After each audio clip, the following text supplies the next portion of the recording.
Hottie, I got in trouble for the Floyd's promo I did last episode when I was talking about how the real breakout Floyd's product is their protein recovery mix. Uh-oh. Did someone at Floyd's have a problem with you saying that? No, Floyd's pretty relaxed. Maybe because they're all believers in using their own product, maybe. But they let us say whatever we want in this promo spot. As you know, they don't review it or anything. The person who did take issue with what I said is Lisa, a.k.a. The Hammer, a.k.a. my wife, a.k.a. Floyd's of Leadville's biggest fan. So what did you do wrong this time? It was the singling out of the recovery mix, Hottie. See, anytime anyone asks her how she managed to train, race, and podium in the 2019 Lead Woman race while working full-time as a nurse and while being a mom, one of the things she always mentions is Floyd's of Leadville. Specifically, the warming blend recovery balm before long workouts, the cooling blend for after, the recovery protein mix after every long effort, 2 scoops of vanilla recovery mix, several ice cubes, a cup of chocolate milk, and half cup of water blended on the smoothie setting, 100% of the time. And then finally soft gels to help her put her very busy active life to one side and help her sleep. Yeah, the Hammer believes in a holistic approach when it comes to Floyd's of Leadville, and her results showed that this emphasis on recovery worked. 3rd overall woman and the only woman older than the 35 to 39 age group to finish the entire series. Yeah, so if it's good enough for the Hammer, chances are it's going to help you in your training and racing as well. So for our listeners, you can get a great discount on Floyd's of Leadville products. Head over to floydsofleadville.com and use the code FATTY to get a 15% discount. And thanks to Floyd's of Leadville for being the title sponsor of this show. 3, 2, 1.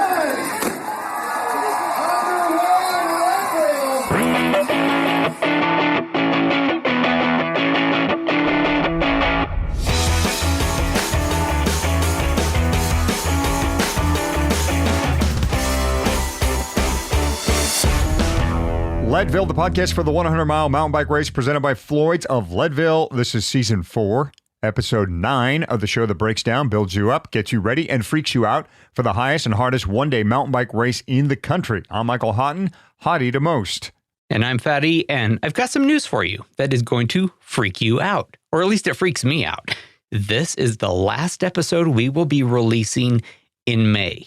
Which, of course, means that the next time we post an episode, we'll be able to say that the Leadville 100 is the month after next. Yikes. We are getting to the part of the year when you need to start nailing down your racing decisions so you can experiment with them on some long rides, find out what works, find out what doesn't, and there's still time to fix your mistakes. But wow, time is flying. And we got to be doing our very best right now to get ready to breathe at 10,000 feet before you know it, Hottie. And one of the things you really need to nail down before you make that turn at Minturn and drive up to Leadville is your feed choices, which brings us to the Feed Fails segment brought to you by our friends at thefeed.com. Before we get to this episode's feed fail, let's remind our listeners what a feed fail is. We're partnering with our longtime sponsor, The Feed, to create this new show segment, Feed Fails. Text or call in your feed fail, a 1-minute story about how you got your nutrition spectacularly wrong in a racing or training situation. And you send that to the Leadville Podcast Hotline, 719-453-1514. And this episode's feed fails? Either way, I don't know if it's plural or singular, but we're going to get a good story from Rowett with a voicemail that may resonate with a lot of racers who have had a race day that just goes wrong. Fatty, Hottie, good to talk to you on this thing. Couple of a nutrition fail you were looking for. This one is a subtle one, and one that I'm actually still subject to, which is that I accidentally time my nutrition based on mileage, sort of aid station driven, if you will, versus by time. And on those occasions, when you're going a little slower than you think you will, all of a sudden you find yourself running out of calories and water. because, it doesn't matter if it's 30 miles. Really what matters is how many hours does it take you to get to that 30 miles. And I've made that mistake. In fact, I made that mistake at my second Leadville. After my first one, I was all super excited. I'd come in under 12 hours. I got a new bike, hardtail. I dropped some more weight. I was feeling like super fit. Showed up at the start line. I made 100 mistakes that day, but one of which showed up at the start line not having really given my bike a thorough once over. As I came up the hill on 6th Street, realized, my back tire was pretty low. So I was riding, on a low rear tire, which of course slows you down. I mean, not talking like marginal gains low, like low. This was low. But, being all amped up, I'm like, I'm just going to go for it. So that slowed me down. Took me a long time to get to Twin Lakes, much longer than the bottles I had. So I was already, I kind of ran out of water, and fuel for that matter, as it came down the single track and headed into the neighborhood. Now that might not seem like a long way, but that's a long way when you are like, hey, I really need some calories and I really need some water. Well, that just started to stack up. And on the way back, didn't really think about how long it was going to take me to get from Twin Lakes back to Pipeline inbound. As we all know, that's, this ridiculously long segment of the race. Takes forever. Takes like much longer inbound than it does outbound. So again, underfueled, undercaloried. And you all know where this is going. Started to run out. Once you get behind, it's very hard to catch up. And, got my 2 bottles. I'm a fast racer now. I got my 2 bottles at Pipeline. And it started up power line. Now I'm underfueled, underhydrated. Now I'm just getting even slower. As it came down the road there after the Sugarloaf descent and started up the road, I had that pretty tough climb up to the aid station, and once again I am out of water and calories. So what should have been a pretty glorious faster time at Leadville ended up being slower than the year before, mostly because I timed everything based on distance, not time. So that's my mistake. Hopefully other people will learn from it and never do that again. Talk to you guys soon. The dreaded cascading feed fail.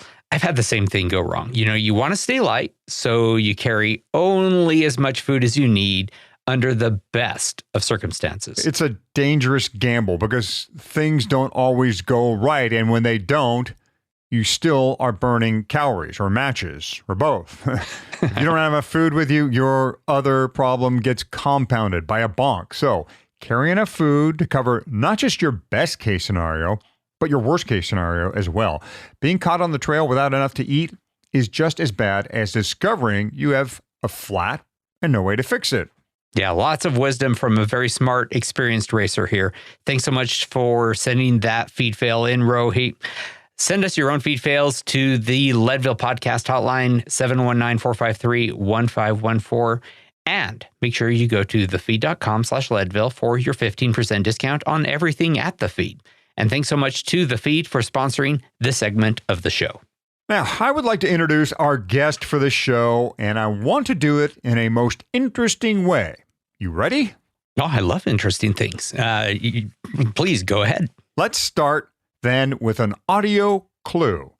Something recorded on the Leadville race course. And focus your ears on the first thing you hear.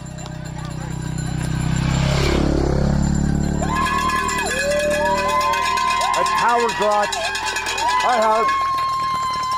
Well, the first thing I hear is a motorcycle. I'm guessing, considering this podcast, that would be the front of the leaders in the Leadville Trail 100. Exactly right.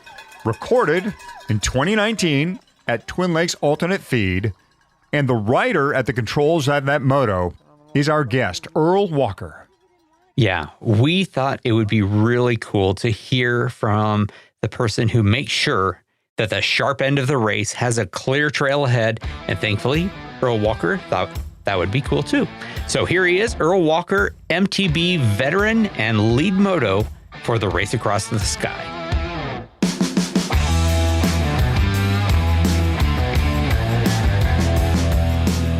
Earl Walker, we have had a lot of people who have told us their stories about racing the Leadville 100.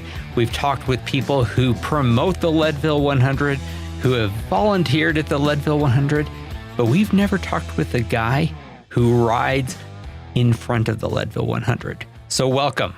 Thank you very much. Glad to be here.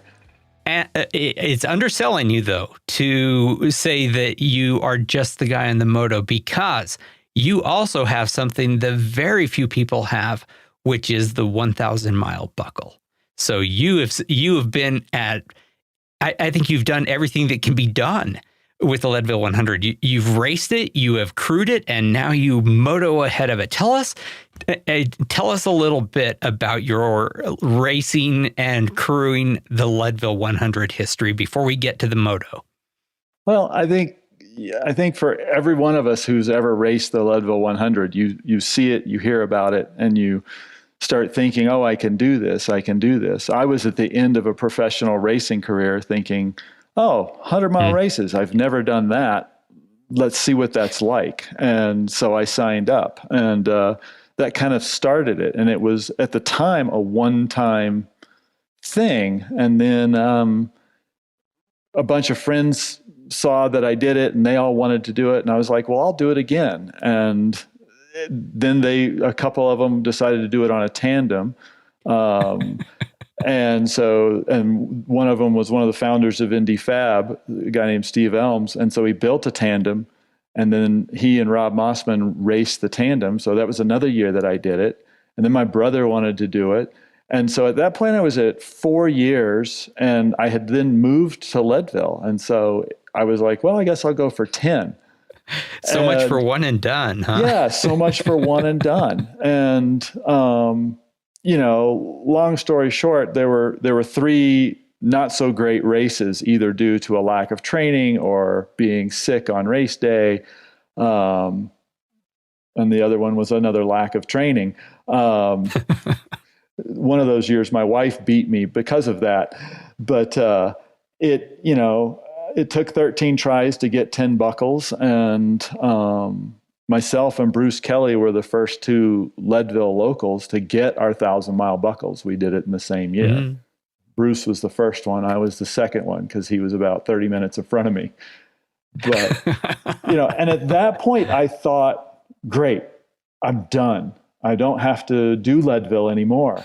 And then my friend Gretchen Reeves calls and says, hey, I'm racing Leadville. I want to try and win. Rebecca's racing it, and I want to beat her, and I need a crew. And so it was my wife and I crewing for her, and her boyfriend crewing at the other aid station. And we did that the first year, and Rebecca beat her by a minute or 2. And so they both came back that following year. Same result again. Rebecca beat her by a minute or 2. And at that point, Gretchen was done. That year they'd finally put in a lead moto, and it had gone the wrong way, heading out towards Pipeline Aid Station. They turned onto Half Moon Road. Oh. And so Josh Colley the following year was like, we can't ever have that happen again. He was a race director at the time. And he asked if I'd be interested. And they're going, so do we know anyone who has raced the Leadville 100 who also knows how to ride? That turned into being the moto. And my first kind of test at it was at the stage race. I called Josh up and said, hey, can I come up and ride Columbine during the stage race just to see what it's like with two-way traffic and a moto? And that was kind of the perfect test, was to see what that was like and kind of deal with mountain bikes coming at you as you're heading down. I am interested from that first time you did that. Obviously, you'd been up and down that mountain multiple times, more than 10 times, but doing it on a motorcycle during race conditions must have felt very, very different. I'm curious, what did that feel like? So probably the biggest thing is the size of a motorcycle compared to a mountain bike. A mountain bike, you can stop and you can slow down and you can maneuver really easy. A motorcycle is 250 pounds, and it doesn't react the same way that a bicycle does. And so everything has to be that much further in front of you. You've got to be that much more ahead of where you are in that moment. And so, and it's not just an easy, pick up the front end and move it over to one side to maneuver around a rider or a rock. It's scary. I call it probably the scariest 30 minutes of my life. That first time, with the stage race, there's only that year, I think they may have broken 100 riders for stage race. It was the first or second year of doing it. And so I didn't have very much traffic. Most of the traffic was at the upper end of the course. So, as you come around the corner and you see that first kind of hill of rocks, people weren't too much further down from that for that race. And so it wasn't too bad. But when you're dealing with that kind of traffic from about that point all the way down to Twin Lakes aid station, it's a completely different beast.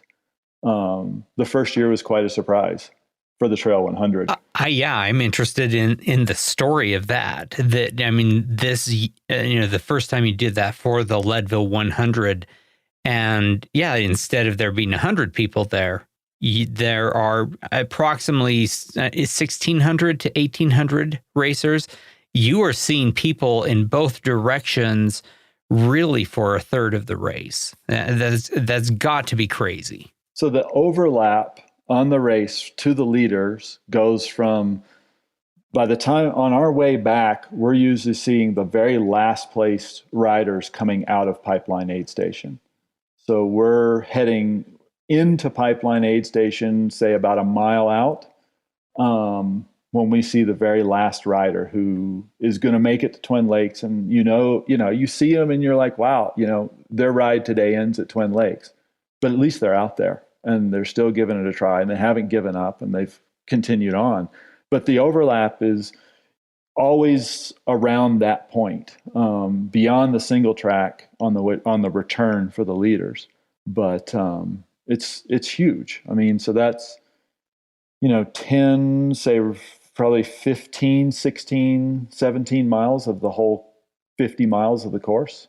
That year, Earl, that you said the moto led the race leaders the wrong way, 2012, I believe we know somebody, Fatty, who was in that group that got misled, and that was Nate Whitman. I believe I recall Nate telling me the story about how they got way off course and they had to get steered back on, and it obviously messed up times, and hence why we have Earl now. Now, Earl, you have a hell of a mountain bike background and career, and we could probably talk about that a little later in the show. But you so far have not mentioned your motorcycle riding experience.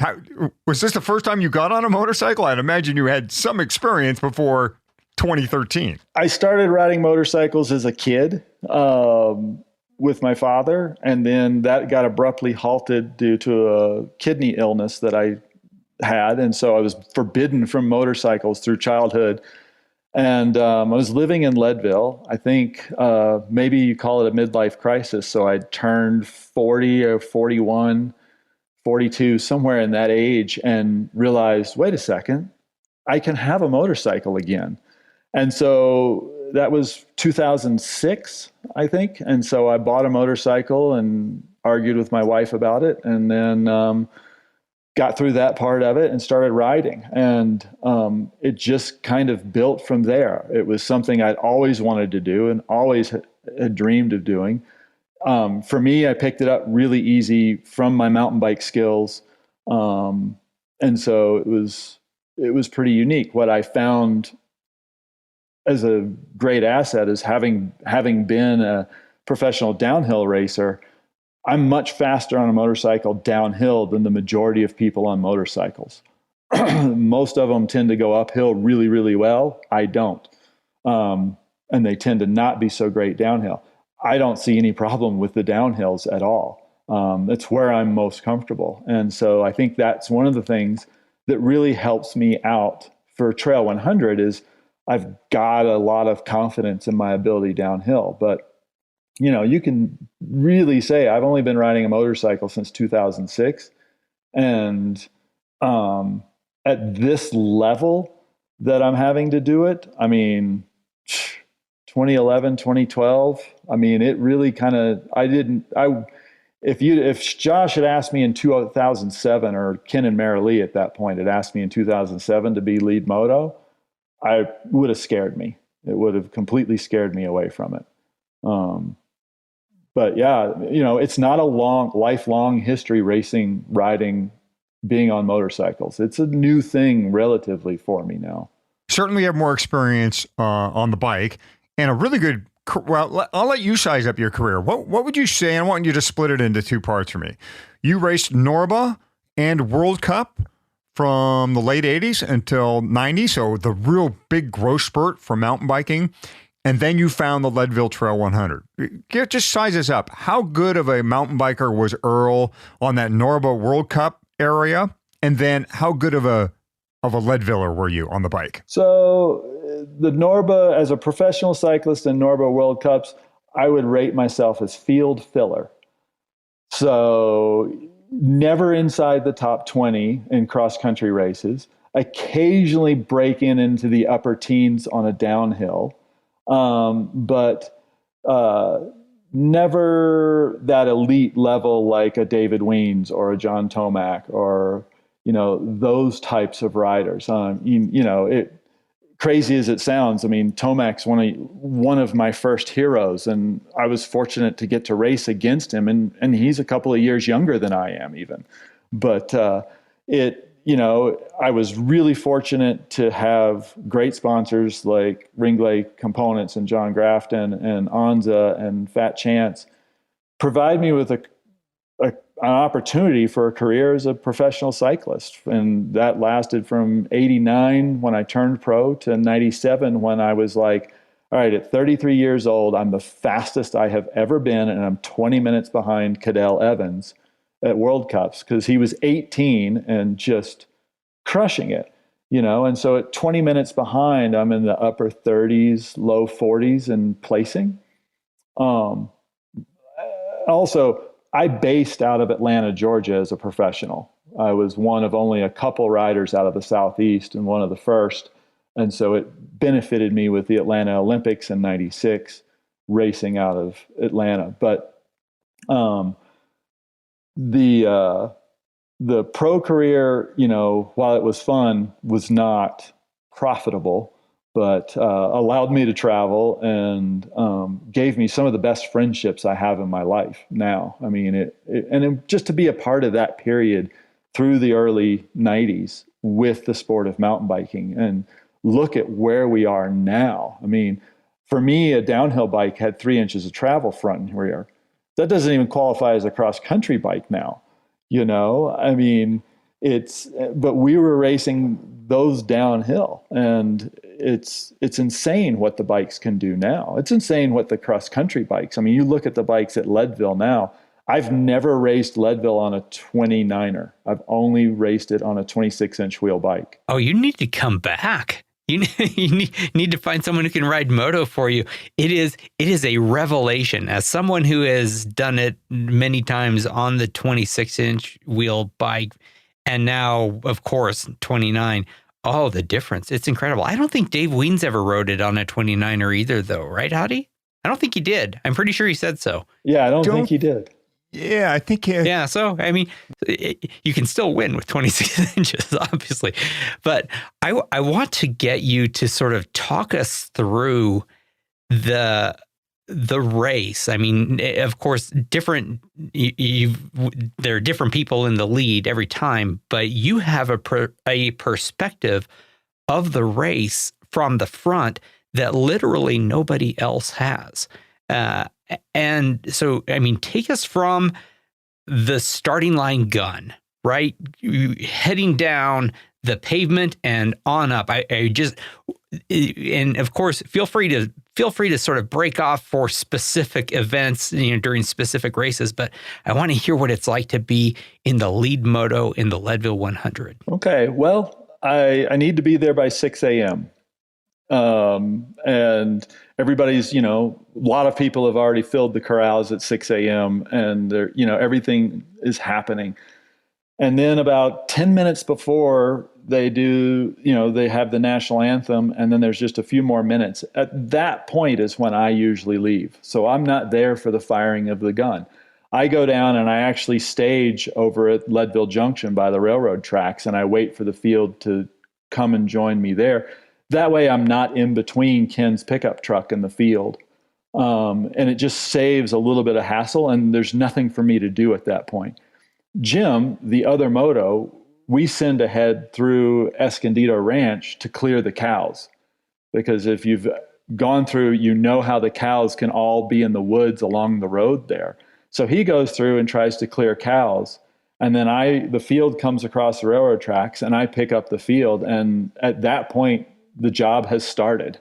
And that is something that has never occurred to me. The clearing of the cattle for the Leadville 100. That's remarkable. Okay, so there's someone who is taking care of livestock. Yeah. Okay, good to know.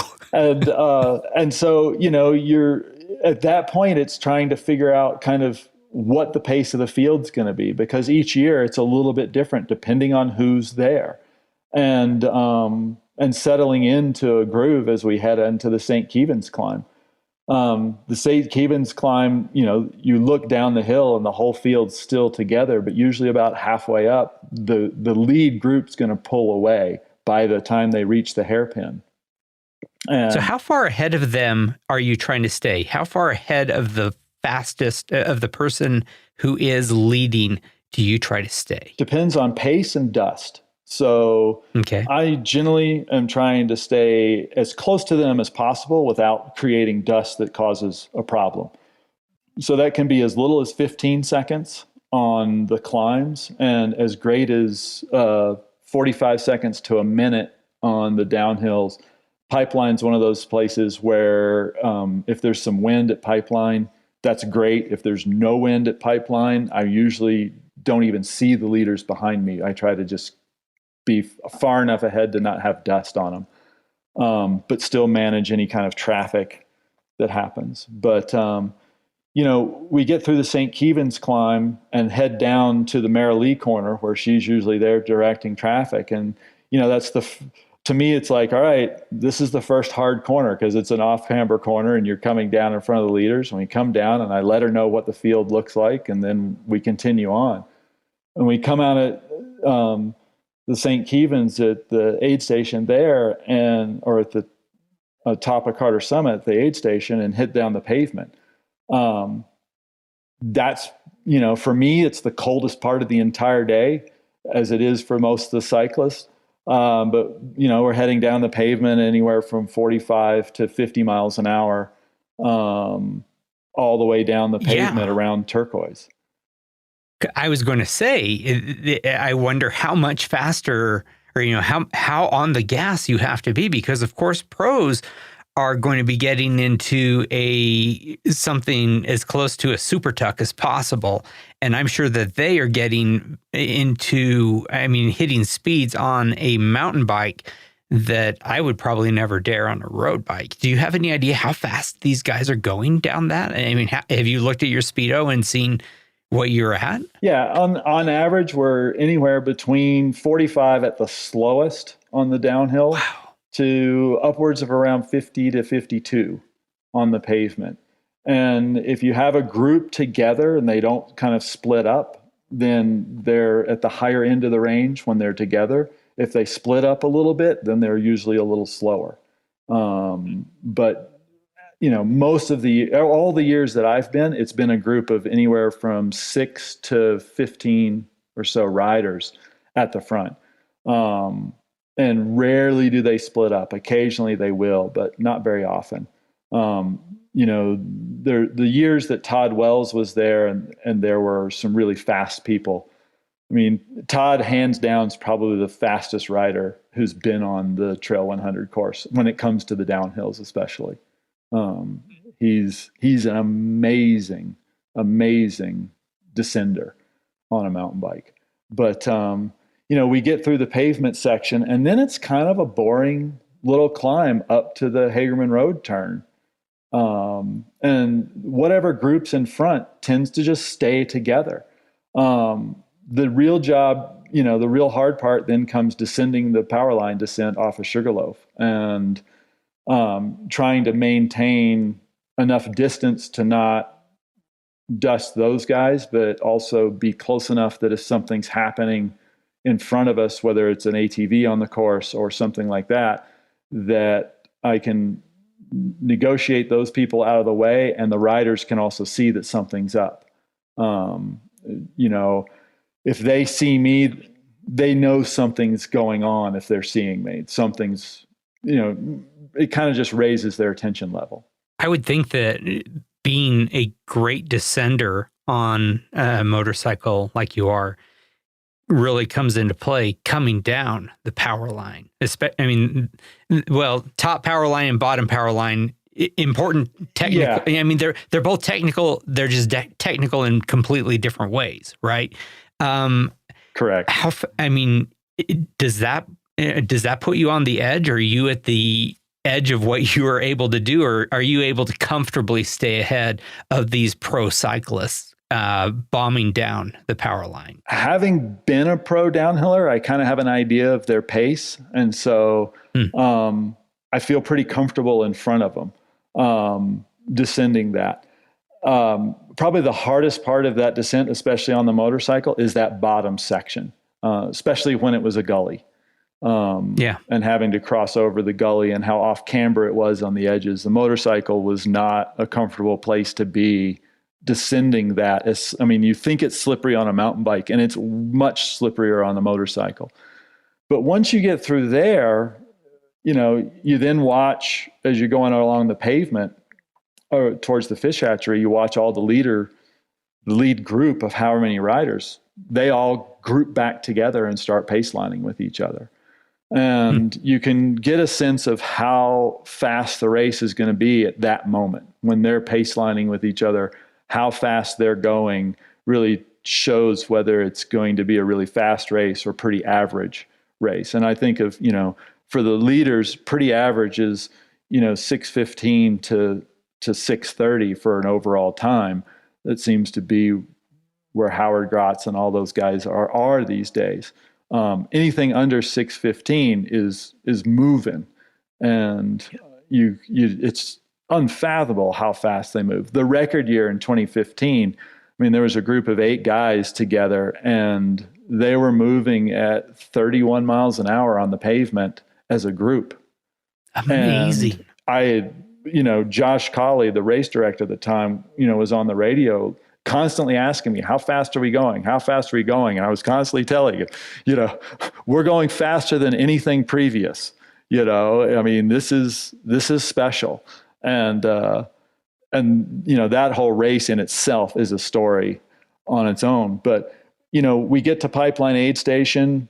Most everybody's set up there. I get through, honking on the horn, blowing the whistle. Nowadays people start waving at me, and so I try to wave back and support the sport and be like thank you and so forth. And after Pipeline, there's a few roads that lead into the course that aren't closed, so we've had traffic out on the course at the front of the race in those places. And at that point, what do? You go up and you let them know that they've got 2,000 mountain bikes coming towards them, and they need to get to where they're going and plan to be there the rest of the day, as politely and as nicely as you can. And everybody's like, oh, that's today? And they just leave. Never had a problem with anyone. Some have had this shocked look, and it's like, we've only got 30 seconds left before they get here, and they move on. So a lot of times that's a big firewood cutting area. And so sometimes it's people heading out there to cut firewood. Earl, I've seen that moto come by while I'm working the feed zone, and I can usually hear it coming from a distance. But do you use anything else to warn people? Do you have a horn or anything else like that used? And my second question too is, what about gas? Do you have enough gas to make it the whole race? So I use a horn on the bike, and I also use a whistle. And so those are the two things I use to get people's attention. And I try to not overuse them so that they become redundant.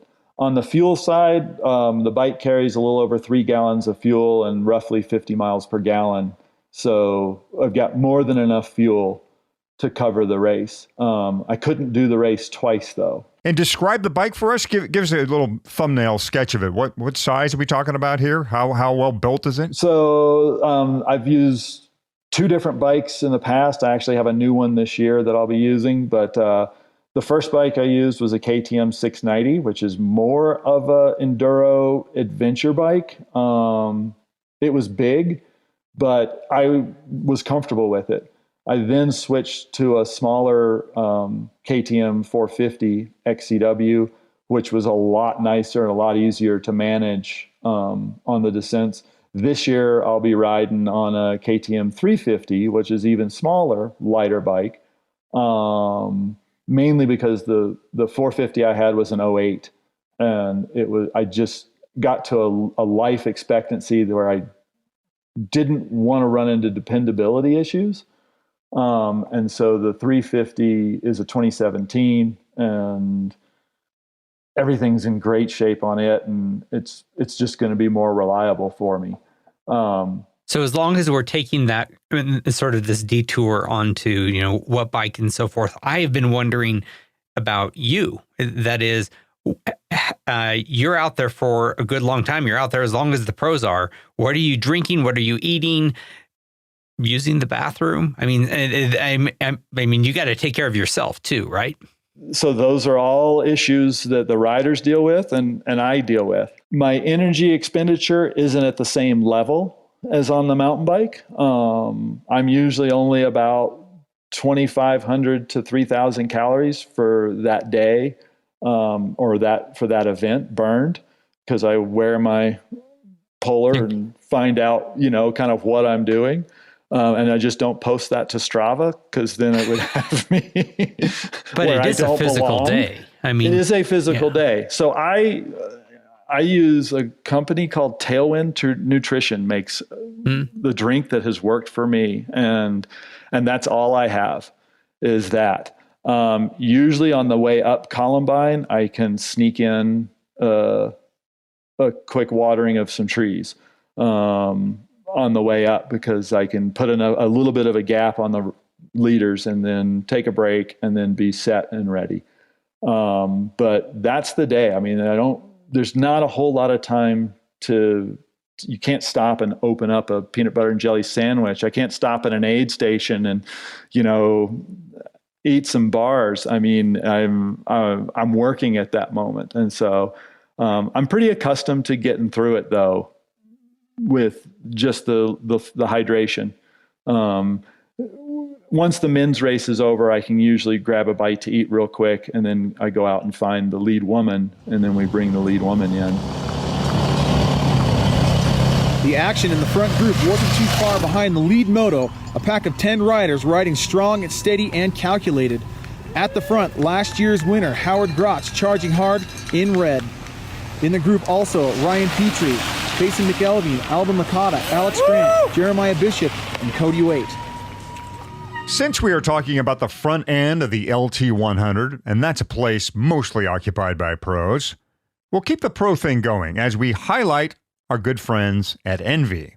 Now, how Envy has not made a bigger deal out of this is beyond us, but their wheels were underneath the winner of a brutal stage at the Giro d'Italia. Yeah, Lorenzo Fortunato, which means fortunate in Italian, and he's Italian, won stage 14, which was a brutally hard stage.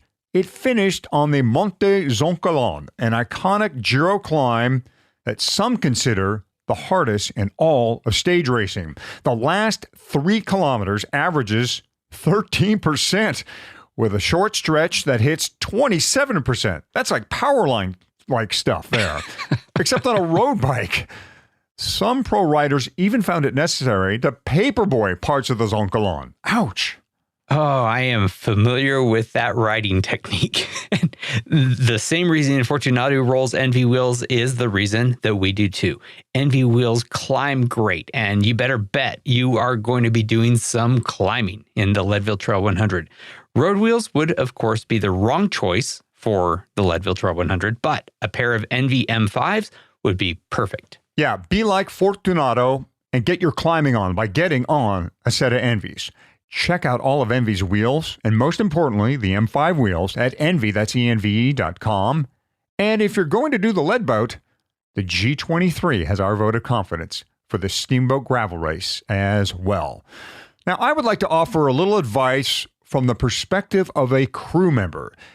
It is really important to be able to see your rider from a distance, especially in the chaos of the Twin Lakes Dam, but also at Twin Lakes Alternate and the power line feeds.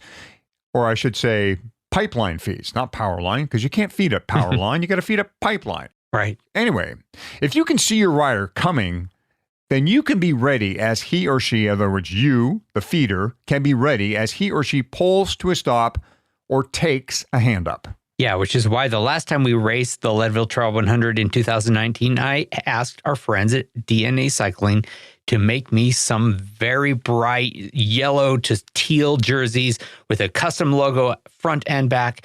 It was great to be the podcast, to have that podcast right there on our chest and on the back. And more importantly, it was really nice to have Hottie be able to see me. And I wanted to stand out like a sore thumb, or in this case, like a highlighter pen. On race day, you're not trying to win a fashion contest. You are trying to execute a plan months in the making.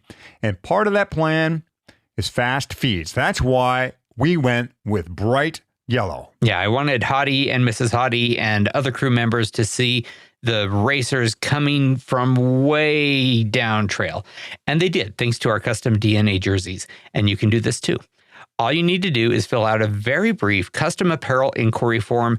Then a real person gets a hold of you, finds out what you're after, and then guides you through every single step of your jersey or full kit creation, from, what the catalog is going to contain, to what your design is going to be, to what patterns you want to use, to quality control, to a store page for fulfillment, literally everything.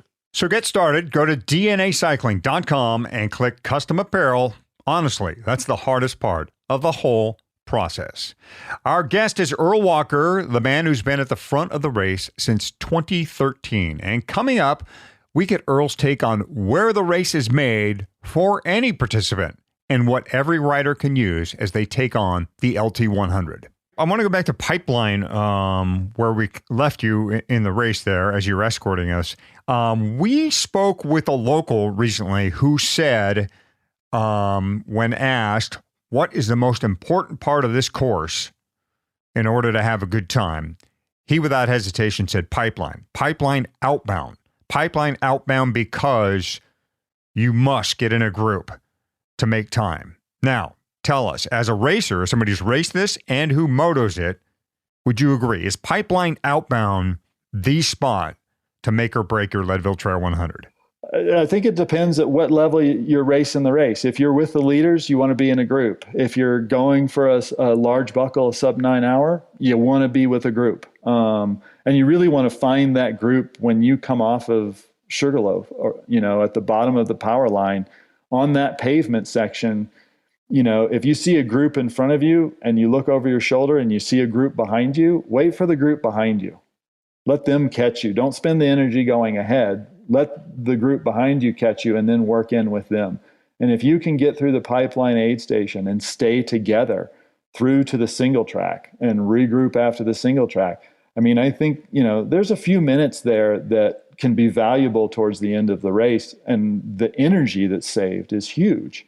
And I would agree, having that whole section from the bottom of Powerline all the way out to Twin Lakes Aid, being with other riders that you can draft, that's a big part of it. I think as an aid station as a whole, Pipeline Aid Station is critical, and it's a much better location than the old fish hatchery aid station was. Should I stop Pipeline outbound? What's your advice there? I've always stopped at Pipeline outbound. Really?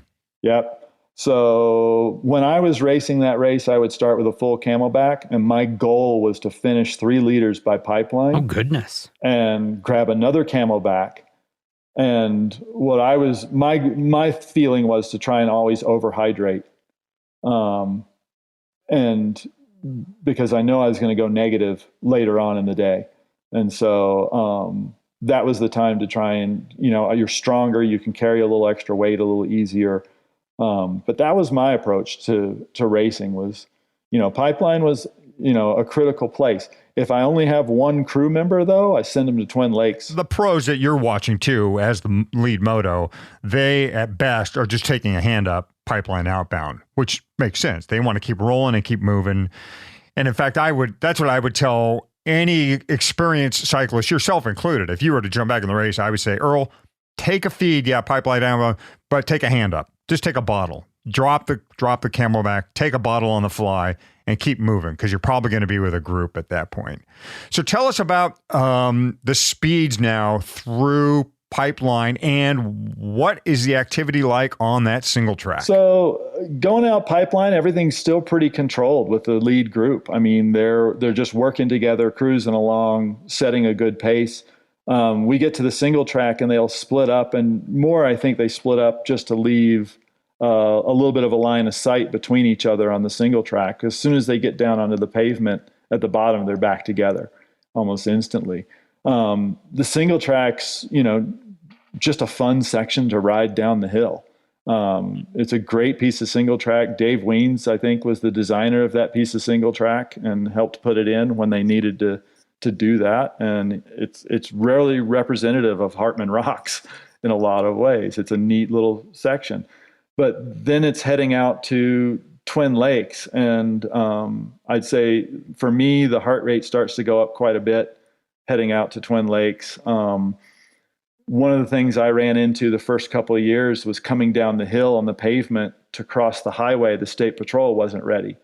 And oh no. And so I was coming down, stopping in the middle of the highway to stop traffic. So they got out of their cars to stop traffic, and then trying to get going across the road as the leaders were catching up to me to cross that little hop of single track down to where the aid station starts. Adding Jim in at the front really solved that problem, because now he can say, all right, leaders are going to be here in a minute. The leaders are going to be here in 2 minutes. And they're now looking up the hill at me.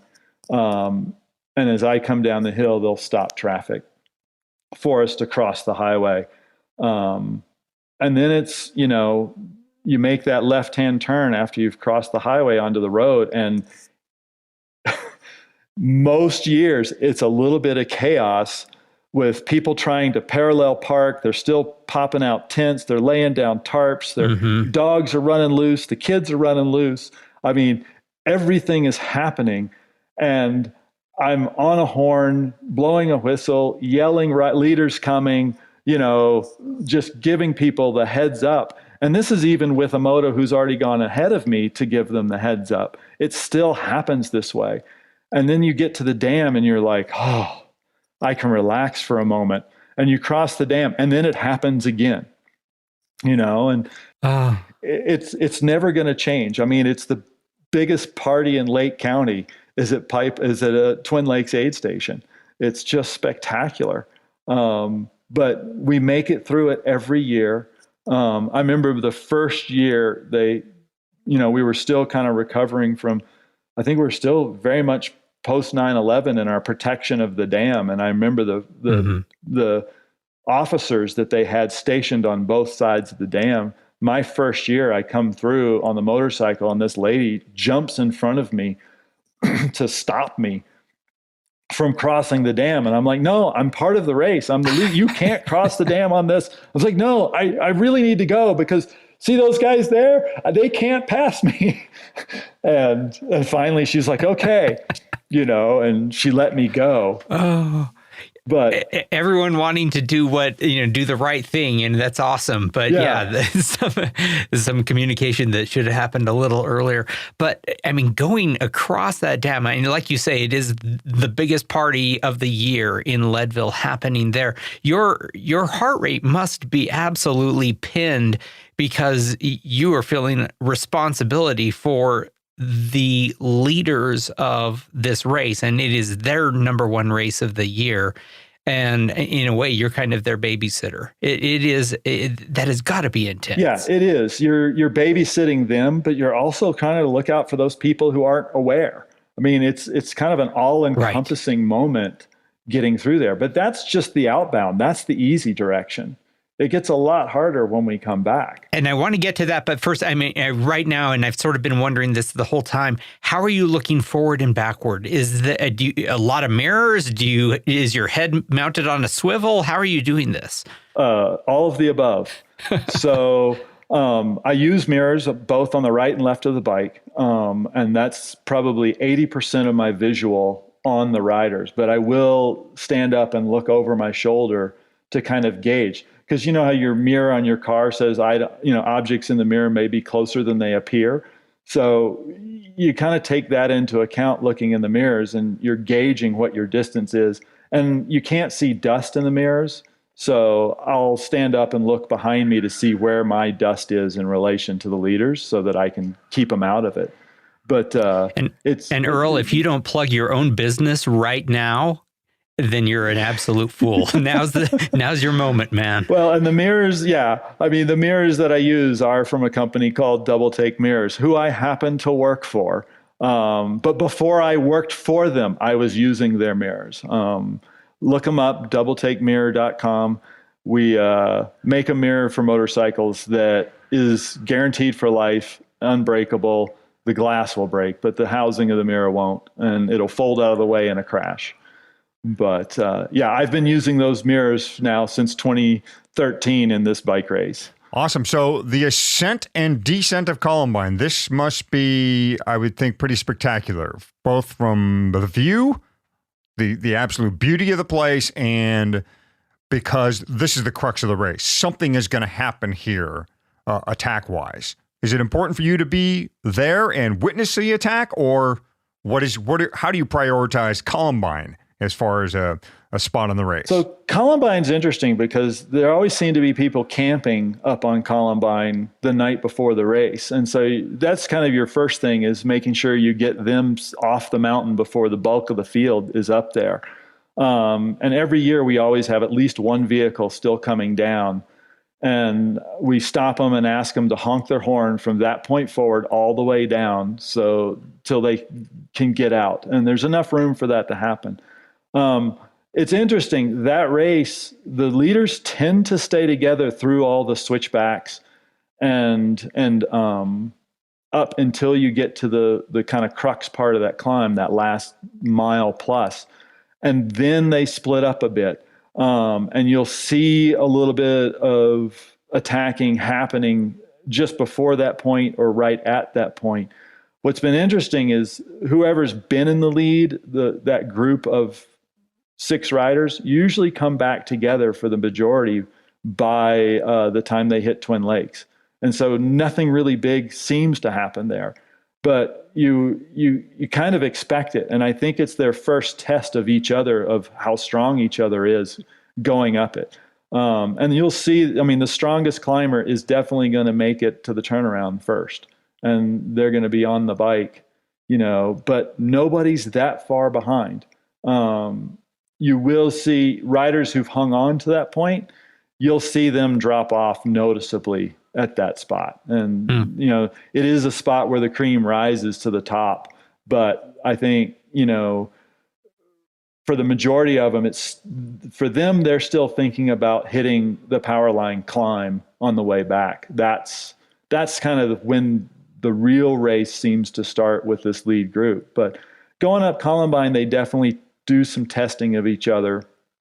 And then coming down, it's, the scariest 30 minutes of my life every single year. Yeah, I wanted to make sure we spend some time on that, because a lot of our listeners, this will be their first year racing the Leadville 100, so they may not really understand exactly how intense this is, of course, for the racers. But I want to hear from your perspective at where you see the front to the very back of the race. We get up to the top. We go through the aid station at the top. The leaders don't stop there, where just about everybody else, I think, does stop there. But the leaders roll right through. The top section, that top mile is relatively calm. There's not that many riders coming up the hill as we're heading down. And most of those riders have done this race before, so they're really good at staying to the right side and leaving the left side open for the leaders. But when we get onto the smooth part of the road, that's when it's really gets a little crazy. The leaders are going on an average at about 40 to 45 miles an hour down the hill the entire time. They'll get just under 30 for some of the hairpin turns, but they're right back up to speed the whole way. For me, I'm trying to stay, I've tried to gauge about 1 minute ahead of them on that so that I have time to stop for the road being closed to riders from one side to the other, blocking it as they're climbing up, and give myself a chance to get them to the right and then get going again before the leaders are on my tail. So far, that plan has worked well each and every year, but for the riders who've not done this, I cannot stress enough, staying to the right at that point is probably the most important thing they can do when climbing Columbine. And I know you get tired and you get tempted to wobble, but you need to be eyes ahead the whole way up, because the leaders are coming at speeds they can't stop at if you pull out in front of them. And I know that on the motorcycle, I certainly can't stop in time. But you've got every single rider climbing that mountain to get to the turnaround and get to that halfway point so they can start heading home. And it's a spectacular sight. From my vantage point, I'm in awe of every single one of those people that are climbing. And they're the few people that I know that I always recognize. I always see Ty Hall, and I'm always amazed at where Ty Hall is as the last person to start on the course, where he is on Columbine climbing up, because he's so far up the hill, having started last across the line. It just blows my mind. But he's someone who I always see, and he always yells at me as I'm heading down. But, it's getting down to that, the pseudo aid station there at Columbine at the Lost Canyon Road. That's when things actually even get a little hairier, because people really don't notice that they're climbing yet, and they're still kind of going fast. There's some downhill in there. They're passing each other. And now we've got leaders going, most of that section, 20 to 25 miles an hour, pretty darn quick. And you're trying to keep that right lane open for them as we go through. But yeah, it's a crazy little situation. I know as you start to get closer to Twin Lakes, there's that one section where there's kind of the big boulders, that as you're going out, you're kind of coming downhill and doing a little zigzag through. Well, it's the first real jam up spot. And for the lead moto, I'm having to get out in front of that spot and really push people to the right. And I actually, probably 6 years ago, started riding a line straight through it that has now become the return line to go through this one little straight spot, because there's always just a clog of people single file trying to zigzag, and it's just not wide enough between those rocks for two-way traffic in that one little spot. But it's getting across the ranch there is it's a challenge, but it's just the beginning of the real challenge, getting through Twin Lakes. Yeah, I always wonder, coming into alternate feed, too, as you're coming off Columbine, there's traffic in there, too. You have people stopping, going, still yet to climb Columbine, and then here comes the moto and the leaders, and they're looking for feeds often in there, too. That's a tricky spot, from what I observe, because that's where I usually station myself for feeds, to give feeds, that is. And so that's a tricky spot. I'm wondering about, as we get back to the single track, and this is something I'm surprised it hasn't become an issue. Maybe it has. And that is, how are we managing traffic back at the single track? You've got the leaders who are showing up, going back to Leadville, but you still have the tail end of the race, do you not, coming through that single track? What happens there? Well, that's an interesting thing. Before I get to that point though, because it's actually a really critical point. When you cross, after we get through the Lost Canyon aid station, which is two-way traffic and people feeding on both sides of the road, and then you get through Twin Lakes where the exact same thing's happening. So you've got riders who aren't looking ahead of them, they're looking for their crew. And so now you're trying to not run over them and warn them. But you get across the dam, you know how we have that little piece of single track that connects the dam to the dirt? That's probably one of the craziest pieces because there's no room for both directions in there. And I have Jim, who's in front of me, wait for me at that spot so that he can be on the other side of the single track. When he sees me, he starts telling everybody, get to the right, get off the trail, onto the right, off the trail. And we've been trying to get people to stay off the trail through that section so that the leaders have a clean shot. And it's the same thing going up the hill to the highway. They're going up that little piece of single track up the hill to the highway, and he's waiting at the top telling people to stay to the right, or we just stop them till the leaders get up. And we, hold them for that 10 seconds it takes the leaders to get up, and then we get going. And it's hard. You hate to do that because those riders, they're at 3.5, 3:45. I mean, they've been out, they're close to that 4-hour, so to speak, cutoff at Twin Lakes. And so you're thinking about, I don't want to hold them up or, hurt their event either. But so what happens with the single track, when I get to the top of the pavement, the race director, used to be Josh Colley, now is Tim, I forget Tim's last name now, but he or Rich, who's also with Lifetime Fitness, are usually at the top of what's called Little Stinker. So it's so when you get to the top of the single track on your return, and then you go down the hill, and then you go up that stupid little hill that's really steep, that's Little Stinker. Oh, yeah. That's what we call Little Stinker. So they are at the top of Little Stinker. I get to the top of the pavement in front of the leaders, and I stop. I get on the radio if it's still working. Usually the batteries have started to run dead then. Or I get on my phone and I call whoever is designated to be at that spot. And they have flagged an alternate LT100 course to get around the single track. And so when I make that call, they make the change on the course, which gives us just enough time so that when the leaders get to the single track, everybody who was on it is off of it by now. And we usually only have 1 or 2 riders coming down the single track at the very end as we're heading up. And so it's worked really, really well. And that's been a plan from the beginning to deal with that. And that approach is going to become, I think, larger and more critical this year the Leadville Herald I think that's what it is. According to their Herald Democrat? Yeah, the Herald Democrat. Thank you.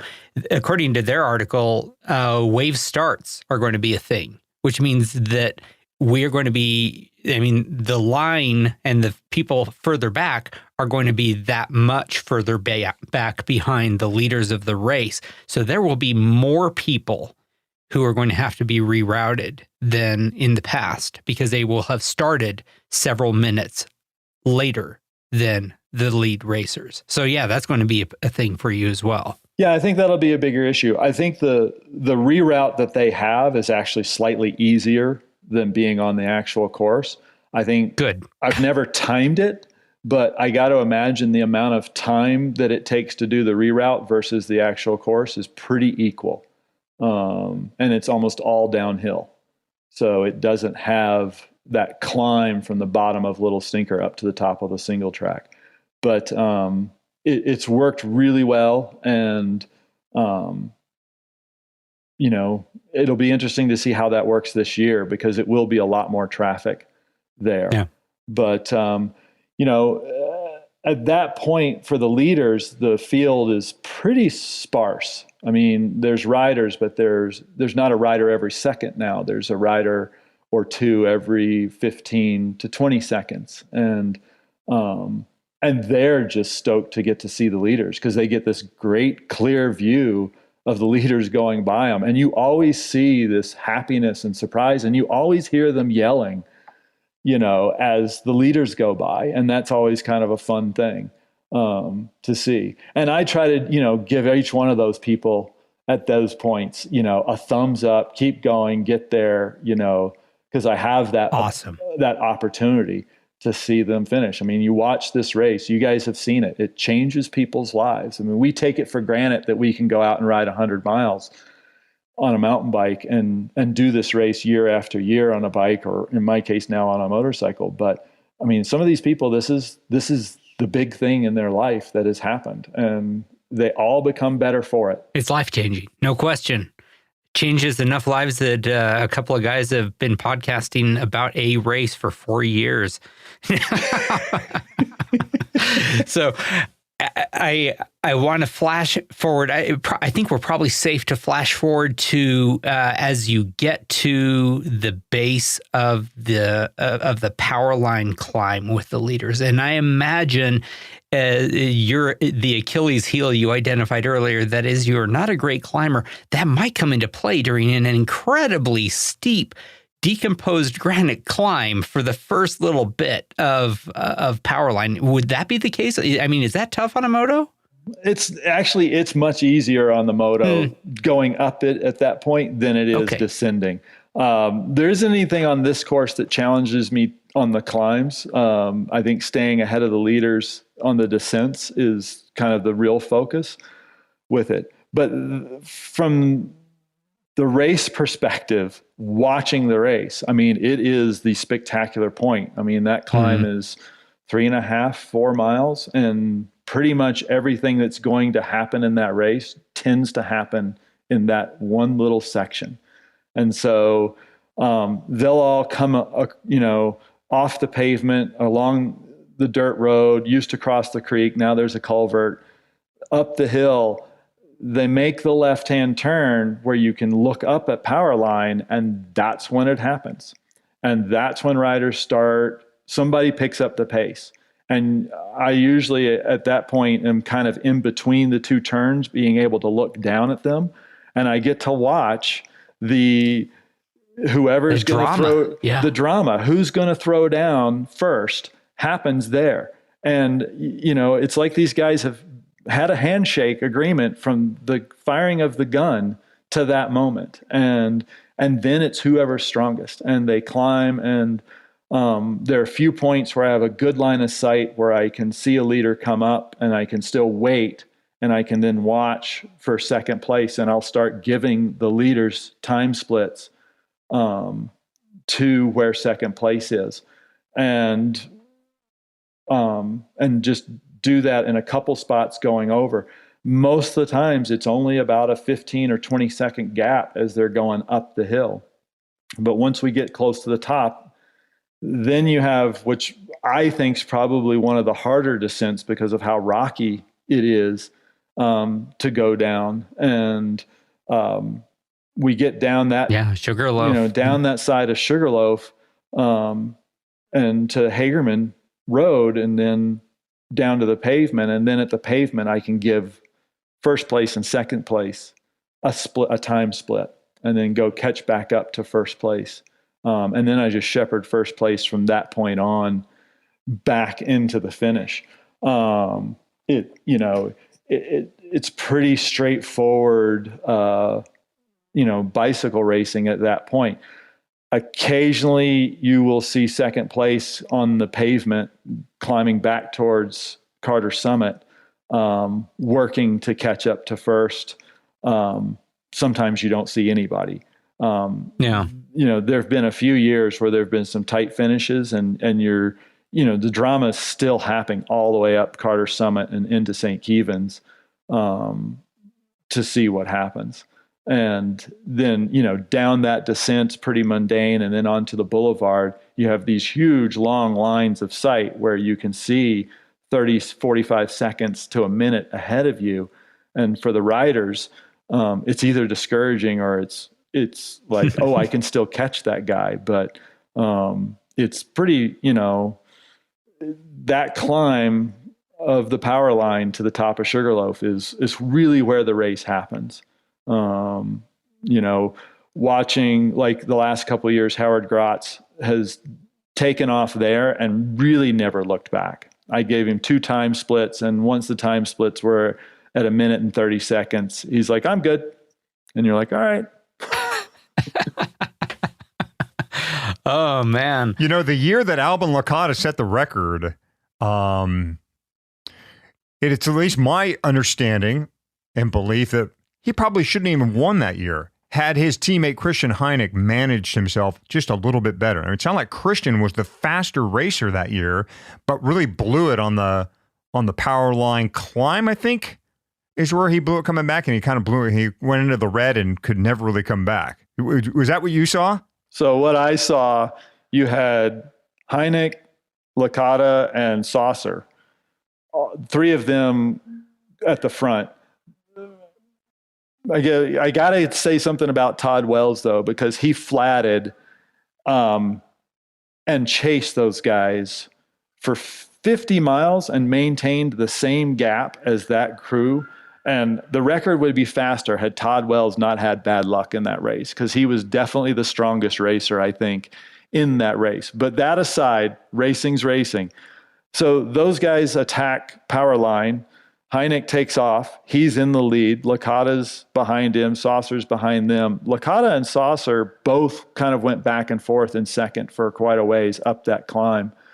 We come down Sugarloaf around Lake Turquoise, heading up the pavement. Those 2 are still not out of sight. And they're at about a 20 to 30 second gap.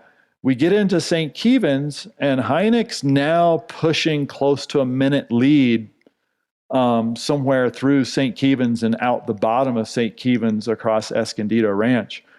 We get onto the boulevard, and all that long pavement section leading towards the boulevard before you drop into the back onto dirt.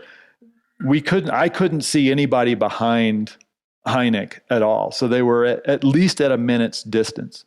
We start climbing the boulevard. He's setting just an insane pace, and he's been doing an insane pace by himself this last 20 miles. At the top of the boulevard, there's a little dirt road that comes in to the left just before you get to the pavement. So there was a car coming. I go up to that point and stop the car and just ask him to wait till the leader comes through. And I turn back over my shoulder, and Heineck's now not looking so good. And he stumbles, falls. He comes off his bike into the little bitty grove of aspen trees at the top of the boulevard before you get to the pavement. He's off of his bike. I kill my engine and yell, "Are you okay?" And he gets back onto his bike, and he's laying with his chest on his seat, walking the bike. And next thing you know, he's back on it. I look back while this is all kind of happening, and I look back and I see Albin. And I see Albin go from sitting pushing to standing out of the saddle, putting everything into the bike that he has. And I'm like thinking to myself, oh, this is really interesting. So we get up onto the pavement, and Heineck's in his easiest gear that he has on his bike, and he's just spinning to get up that hill to the pavement. He gets on the pavement, and boom, he's back to 20 miles an hour, heading over to 6th. We turn up the hill onto 6th, and he's back into his easiest gear, just trying to survive that climb up 6th. We get to where the Mineral Belt Trail crosses 6th, and I look back, and there's Albin coming onto the pavement. And I'm like, second place is on the pavement. And he tries to shift down one gear, and he shifts right back up to the gear he was just in. and he's spinning up the hill as fast as he can, but in the easiest gear. And it's the world's slowest sprint up the hill. And Albin's slowly gaining on him, but he's at the same point. I mean, both of these guys have left everything out on the course leading up to this moment. And we get to the top of the hill, and I'm at a point where now I have to get out in front and make sure people stay off the road as they come down the hill. And as we get to the top of the hill, I look back, and Albin's maybe 100, 200 yards behind Heineck, and I let him know second place is 200 yards, and then I just take off. And so I take off, I get to just before the fencing, which is where I always pull off. And as I turn, that was the point at which Albin was passing Heineck to get the win. And I just remember, I parked my bike and I walked up to Dave Weens, who was crewing for them with Ergon. And I told Dave what had happened and said, just check on Heineck, because he came off his bike completely spent and really struggled to get here. Just make sure he's okay. And at that point, I went out to go find the lead woman. But it, at the time, it didn't register as how great of a moment in bicycle racing that was. And literally I'm the only one who got to see it and witness what had happened between those two. They both hold the record. I mean, they're both the two guys who went sub 6. And I don't know that we'll ever see, people in this race put that kind of effort in. It was absolutely superhuman what they did. And that whole group, I mean, it was the teams as a whole, with Specialized, with Ergon. I mean, everyone that year, the stars aligned for that to happen, and they put it together so that it would. And, those guys are amazing athletes, what they did that day. Well, what do you think is still out there as far as the time is concerned? Is something better than 5:58:35 out there? I would think it is. What do you think? Yeah, I think 5:58:35. I think there is a better time than that. I think, a 5:45 is possible given the right conditions, the right people. I don't know if 5:30 is attainable.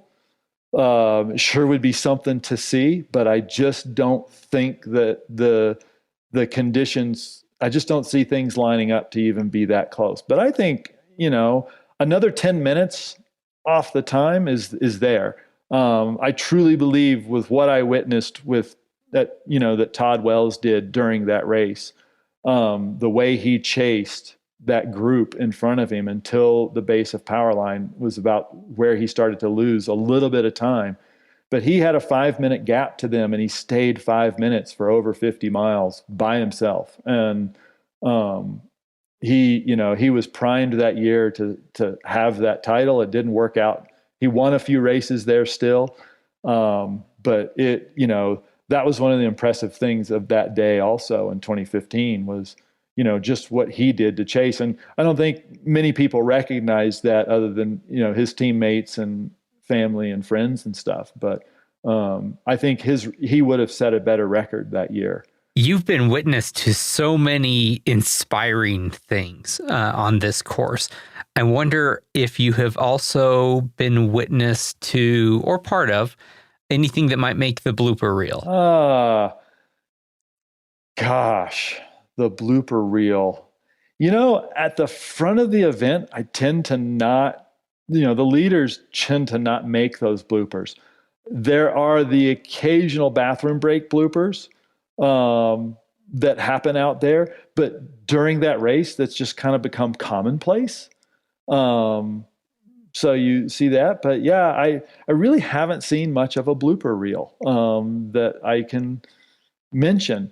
I have my own in that one of the years that Todd won, which I think was 2016, 2017. For some reason, coming down Sugarloaf, I thought I had a bigger gap than I did, so I slowed up just a little bit on the descent to close it up before we got to the bottom where there's always people to watch them come down the hill on the power line section. And I'm cruising along down the hill. And for some reason, I decided to enjoy the views and the flowers. And all of a sudden, I hear this, "Hey," and I sit down and I look in the mirrors and I see Specialized in full bright colored letters across my mirror as Todd's closing in on me. And I just goose it down the hill.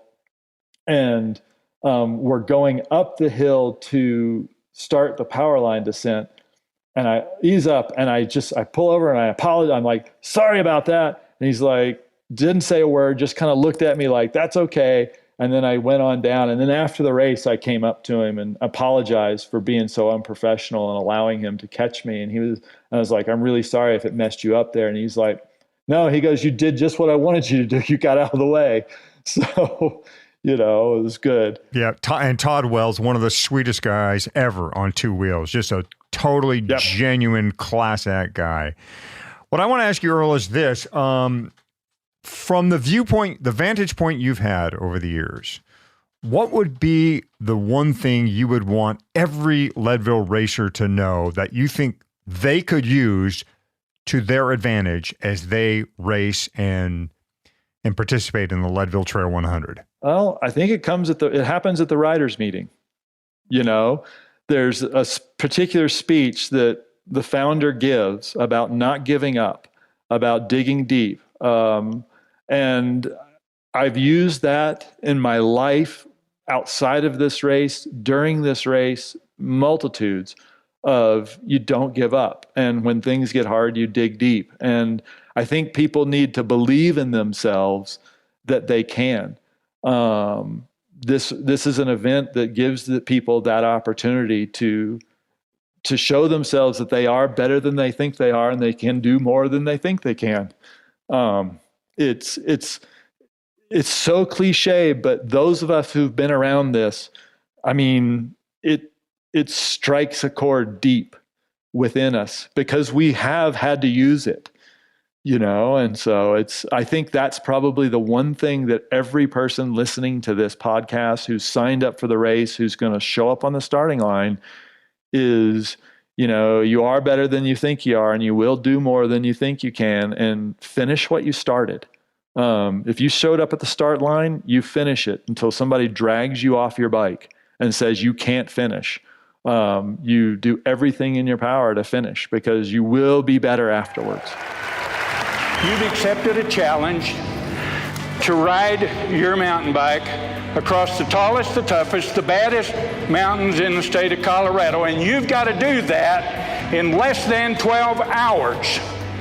You're better than you think you are, and you can do more than you think you can. Earl, it has been an incredible pleasure talking with you, hearing stories from truly who's seen the front of the race more than any other person, I believe. I think it is safe to say you've seen more of the front of the race than any person alive. Thank you for sharing that with us. My pleasure, and thank you. And thanks to Lifetime and the Leadville Trail 100 people. I mean, it started with Ken and an idea and Mary Lee and what they've brought. And it's become, 24 years of my life, I think now. So that's almost close to half, a few more years of this and I'll be at that halfway point. But it's a credit to the people who make this happen, the volunteers out on the course. I mean, it doesn't happen with just one person or a couple people. It takes an entire village to make this race happen. And the town of Leadville is the best place for it. It is definitely the best place for it. Man, I'm so glad we have reached out to these Leadville locals. Earl with some terrific insights, and he and I, before the interview, talked Fat Chance bikes and some of that New England custom bike scene. That was cool. Oh, yeah. I got to say, Hadi, if I, for some reason, was not racing some year, I would love to be riding shotgun? What is the moto equivalent of shotgun? I'd love to be the passenger on his moto, getting a view that is truly unlike any other. You know, we had Pete Stetina on this show recently talking about his Kokopelli FKT. And at the end of that episode, he talked about his upcoming event, Stetina's Pay Dirt. And that's a gravel event in the hills between Carson City, Nevada and Lake Tahoe. It is a really cool sounding event that now is sounding even better. Stetina's Pay Dirt is going to shine a bright light on the women's field by making them the main act and giving women all the prize money. See, our friends at Shimano is putting up $4,000, and that only goes to the women's field. And the event is also assigning a photographer dedicated to covering the women's action. Oh, I love that. I love the proactive nature of that. Pete said in a recent social post, throughout my career, if there was a women's event included in a race, it was generally treated as the opener to the men's main act. This is not okay. So we are flipping the script. And he goes on saying, I know this isn't a perfect fix, but it's a start. And if everyone who believes in parity puts in a bit of elbow grease, real change is possible. Now, this is not another plug for Stetina's Pay Dirt. It sort of is. What we really want to do is focus on the women's field and on Shimano. They deserve a lot of credit here. Normally, we tell you to go to bike.shimano.com to check out product, but this time, we say go to Shimano's social media accounts. They're not hard to find. And tell Shimano you support what they are doing at Stetina's Pay Dirt and for women's cycling. That's one way to keep this ball rolling. Man, Shimano is doing such great things. I mean, it's always been the most amazing components and, you know, for your drivetrain, for your brakes, but seeing what they are doing in the social sphere, it's inspiring. It just is. Let's go ahead and wrap up this episode. Big thanks to Earl Walker, an amazing storyteller, Leadville's lead moto, and a leading man in the LT100 story. And like us, Earl is an unabashed fan of Todd Wells. In fact, Earl could lead his fan club. Let us know how this season of Storytellers is going. Fatty's on Twitter at Fat Cyclist, and I am on Instagram at Michael Houghton.